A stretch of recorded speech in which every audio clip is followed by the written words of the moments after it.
The box. The mysterious, elusive, mysterious, elusive, mysterious box.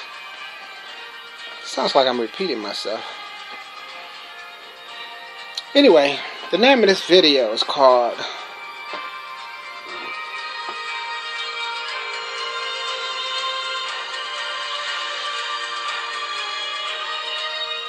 The Box. What makes this box interesting and unique? Well, we'll get to that. But first, we have to start right here with this cute little kid. That's right. That's my boy. That's when he was a baby. And he's everything to do with that box. But we're getting ahead of ourselves. Let's start from the beginning. Well, I'm Greg. I came to California from back east to become an actor. And by golly, that's what I did. That's me with my dreadlocks. I was in a Steven Seagal movie. They called it Screwface in the beginning, but it ended up being called Marked for Death. I think some of you might have heard of it. That's me with the mayor. The mayor of Detroit, former mayor, the late Coleman Young. Great man. That's me with T.D. Jakes, big spiritual man of God. I played in the movie with him too. That's me with the Kennedy boys. That's right. The Kennedys, President Kennedy's brother, Edward Kennedy. We were doing the damn thing. I was up and coming, going places. You know, that was real politics with Kennedy. But this, the West Wing people, you know, we had to do it. Beautiful women, movie stars. I came to California. I'm in business. That's right, Teddy Savalas. Teddy Savalas, Kojak. Everybody knows Kojak. Well, old school people do anyway. That's me with Tom Hanks. That's right, working on the movie studios. My first boss was Steven Spielberg. That's right, I worked on a Steven Spielberg movie, and I was hanging out with Tom Hanks, and he was cool. He even gave a little call to my sister, and she still got that recording somewhere. The people from Dallas, JR's people we hang out with, and me and the late great what's his name now? Oh my goodness, I can't think of his name. Somebody know his name. Anyway, he was the show enough ladies man of ladies man. He was Tony Curtis, the late Tony Curtis. Jamie Lee Curtis, the girl that plays in all them Halloween movies. That's her daddy. And of course everybody know her mother from the movie Psycho when they got stabbed in the shower. Anyway, coming to California, I met this nice girl. She was cute. Her name was Lynn. We hung out, became friends, started dating, and boom, we got married. That's right. We got married in a church and traveled. We went to Mexico. We traveled the seas. We hung out in helicopters. Flew inside of a volcano in a helicopter one time in Hawaii. It was all nice. They had one of them real nice specials. We weren't rich or anything, but you know what? You wouldn't know we wouldn't the way we were doing it up big. They had a special in the newspaper. We took advantage of it. Anyway, me and her hung out one day until, boom, she got pregnant. And she had a baby. And that's the little one we were talking about not too long ago. Got everything to do with that box. But we got more to talk about. Anyway, he grew up. He was a mysterious kid. Smart kid. Loved computers. This kid got potty trained the first day we set him on the pot. He hit a number 1 and a number 2. First time putting him on there. This kid also, first time we took him bowling when he was 3, he knocked a strike. It was the slowest ball you ever seen rolling down the aisle, but it knocked them all down. Of course, his first 4 or 5 tries at the ball, they were all gutter balls. But before his time was up, he hit a strike. First time out. Had to hand it to him. He was an adventurous kid. You know, he liked to show off and do stuff. But like all kids, you know, he cried. We had to change that diaper. Didn't want to do it all the time, but we got around to it. Anyway, he was the apple of his daddy's eye. His daddy loved him. I don't know so much about now. He's a hard-headed teenager. But you know what? I still got love for my boy. Anyway, that's me and him looking good, holding each other. He could pick me up like that now because he's a big boy. But anyway, he loved traveling. That's him, flying in the plane. They messed our tickets up. They let us fly first class. He had his own seat. First class in the plane when he was 1 year old. He never stopped loving travel ever since. Anyway, that's him and his big brother, Thomas. He's, you know, a bouncer, also a club promoter right now. So he gets to see his brother sparingly. But that's his big brother. They hung out more when he was little. Maybe his big brother might do something about that. Once he see this video of him watching TV with his little brother, yeah. That's how they did it. That was his sister, Tawana. She was real sweet. She loved her little brother so much. And that's how they rolled.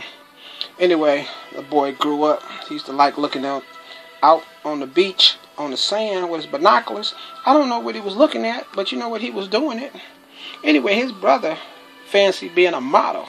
So he was doing that modeling thing. You know, I did my celebrity thing.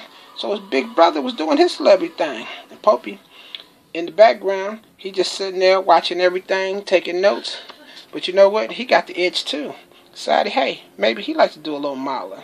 So you know what? He made his smile and grin, and he did what they do. So he started doing the thing, you know. Come to find out, he had a little talent in it. Then he just kept on with it until it was just like, hey, second nature. And since he was a cute kid, and we had all that hair, we was making it happen for him. That's right, he was a good-looking boy. And he got some nice little roles and productions we were putting together. And he did what he did. He do what he do. And that's how they did. And so, you know what? He just started growing up, getting bigger and bigger, better and better, nicer and nicer. He just did what all kids do. He got big and made stuff, you know, happen for him. He got cuter by the day, cuter by the week, cuter by the year, cuter by the decade. Anyway, flying, he never lost his passion for it.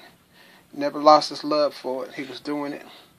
And also, you know what, when he got older, he just kept on with it, his toys and stuff. He loved taking those pictures, blowing up in school. There he is right there. There's his granddaddy. His granddaddy loved him, would hold on to that boy and, you know, talk to him sometime and tell him, you know, how great he was. So, yeah, his granddad is gone now, but you know what, never forgotten. And then there's his auntie. His auntie, she was always, you know, around, you know, with the rest of them. And they loved him very much, and they gave him time. But you know what? Nobody loved him more than his grandma. And you know what? She was unique and special and interesting. And she never really got a chance to meet him. But in her heart, she knew he was coming. Because she knew I was in California and great things were happening. So before he got a chance to meet his granny, she went on to be with the Lord. But she's gone, but again, not forgotten. Anyway, back to the other family members. His Uncle Larry, man, oh man, his Uncle Larry was crazy about that boy. His Uncle Larry, you know, used to smile every time he said his name. They still had the same initials, those two. Larry was the creative type, loved to smile. He used to make these weird outfits and crazy things, crazy inventions. He was the first person in our family that had that creative spark and used to make things. He had a outfit where he actually would put teddy bears and strings and do stuff with it. It was the craziest thing you ever seen. But you know what? He was great about that. But you know, he going on to be with the Lord too right now. His Uncle Larry. He missed him so much. But you know what? He had other uncles. His Uncle Wilson stepped up to the plate and handling things, talked to him, support us, support him. And all our adventures and all the things we try to do, always had a kind word for him. There, my auntie's husband, Lee, was there. That's his brother Larry. You know what I'm saying? And there, right there, that's his godmother, Mother Harrison, spiritual person of the family, along with the moms. And she loved him very much when he was a kid. Always had a kind word for him and everything. Anyway, he grew up strong and thinking he was special. So we had to name him something special. So we called him Prince. Prince Maximilian. That's him. That's my boy.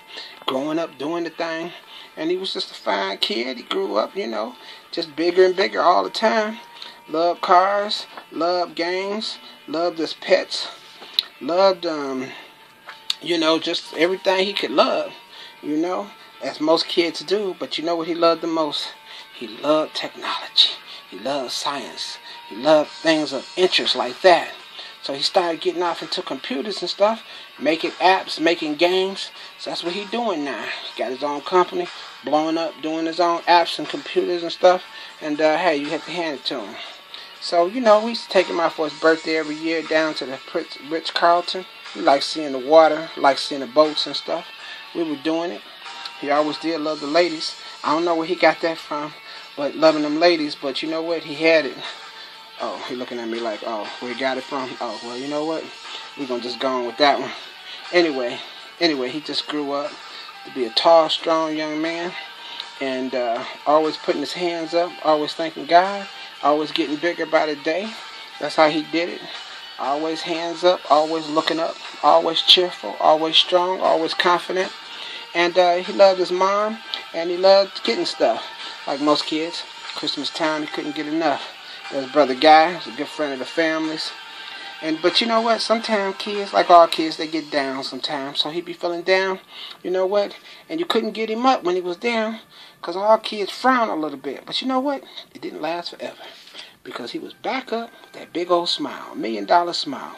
I know we're talking about that box. Bam! And we're going to get back to it. But right now, let's finish talking about this kid. Anyway, that's right. He turned 10, and he got older and bigger and better and more interesting, and he traveled, and he kept going to the Ritz-Carlton with his family, and he kept going out and doing stuff with his loved ones, and he got older, and he got bigger, and he loved his birthdays, and he loved doing it, and he loved his mama, and he loved his brother, and he loved them all, and he loved traveling.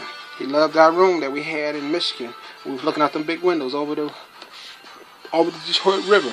And there he is right there. Yeah. He loved those pictures. But again, the ladies always loved the girls. So, you know what I'm saying? He grew up, and he was just his daddy's boy. So his daddy was trying to do that celebrity thing. You know what I'm saying? His dad do what he do, And, sometimes it works. Sometimes you got to take a minute. But you know what? You plant them seeds, and you keep going until you just grow. And then, you keep growing. And you make it happen. And all of a sudden, you keep growing. You keep growing. And you keep getting bigger. And you keep getting better. And you keep doing it. And you do it again. And you do it one more time. And then you keep struggling. And you keep moving on. And you keep forging ahead. And you keep fighting for it. And you keep believing in it. And you keep going. And then all of a sudden, bam! You look up. And hey, you're the man. And you know what? That's how we do it. And that's how I did it. And that's how I like to do it. And that's how I recommend doing it. But you know what? I found out I like singing. It's just a hobby. I just love doing it. I sing for free. I sing for money. I sing for me. But you know what? Sometimes people like that money. Sometimes people like that singing. Sometimes people appreciate what you're doing. Then you blow up. You get a little bigger. And you get a little better. All of a sudden, you be like, hey, I'm a celebrity. And then you just, you know what? You're in the studio 24/7. You're doing what you do. And all of a sudden, you develop your look, you develop your craft, you develop your style, and all of a sudden, bam, you're singing. You're doing the damn thing. You're a celeb. You know what I'm saying? You're doing it like the rest of them. You're doing it big time. You're doing it on the side. You're doing it in the front. You're doing it in Detroit. You're doing it in California. But when you're doing it, there's the cuties that always come by. And when the cuties come by, the cuties say hi. And when they say hi, what can you do? But a celebrity, you got to get in trouble. And that's what I did. I got in trouble. And when you get in trouble, bam, you try to make up for it. And you come back to the missus and you say, hey, give me another shot. Give me another chance. But it didn't work out. So what's a guy to do when he tries? You go back to being for your dog, you got to bark. So you keep barking. You keep barking, hey, I'm barking. But you know what? Me and his mom, we still friends. So anyway, the celebrity thing was blowing up. And then you keep going. And you just keep making it happen. And you just keep believing in it. And then you keep getting stronger. And you just keep hanging out. And you know what? You stick to it. You stick to your guns. You stick to what you do. And then all of a sudden, you realize that, hey, this thing worked out. Everything worked out. But getting back to that box, we're going to deal with that box in a minute. But right now, you know what? We're talking about me. It's on me, baby. No. I'll be off me in a minute. This ain't Tyra Banks. This is Stone Thug. So you know what? We did the damn thing. We talk about the damn thing. We moved the damn thing. Now in the intro, his sister, God rest her soul, she passed away. But you know what? He grew up to be a fine young man. From that little baby, he grew up to be the app developer. He grew up to be a game developer. He grew up as a big boy. He grew up as a strong boy. He grew up as a big man. He's taller than I am. And he's the man. And he's going to do it. And he's going to do it because doing it is what it's all about. So, me and my sister here decided that, hey, we were going to film this special occasion where we open this box. It's going to be about that box. So me and her got together and we said, okay, this box is special. But what's so special about it? You got to wait and see. That box right there is the box of everything we gave him when he was a baby. Everything we gave him when he was little. Those special little mementos. Those special little everything. Those special this and the special that. We gave it all to him. We locked it all up. We put it in the box. And in the box it remains. And in the box it's going to stay until we open it. And you know what? We're going to open it in front of you. We're going to open it before you. We're going to open it with you.